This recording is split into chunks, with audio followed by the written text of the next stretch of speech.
So it's an interesting question because we know that respiratory kind of symptoms are the most commonly reported kind of symptoms by athletes, and something like asthma is actually the most common chronic condition, most common chronic disease that athletes have.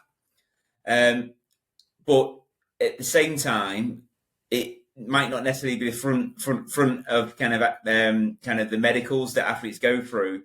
A lot of these medicals are focused on musculoskeletal issues and kind of heart issues, and maybe athletes could have a better or more thorough kind of respiratory assessment, because we know that athletes are more likely to experience asthma-related conditions than the general population, and especially in sports where there's a high ventilation requirement. So the British population has a prevalence of asthma around about 10%. So reports vary between 9 to 12%.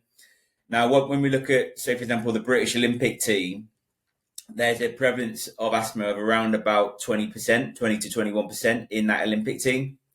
Now, and when we break it down by sport, we see that the sports that have a high ventilatory requirement, but then also take place in an outdoor environment, that potentially means they train in cold, dry air, or they're training in polluted environments. Those sports tend to have a much higher prevalence.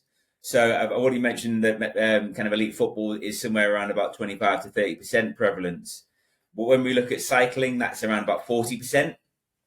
And we can look at other sports like rowing, which again is around about 25, 30%. Rugby is around about the same, 25, 30%.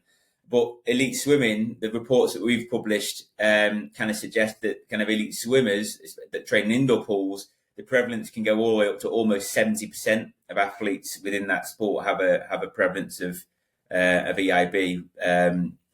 So their athletes are much more likely to experience an asthmatic condition than the general population. But I wouldn't necessarily say that the testing is currently there where every athlete's getting the screen that's required to kind of rule in or rule out asthma.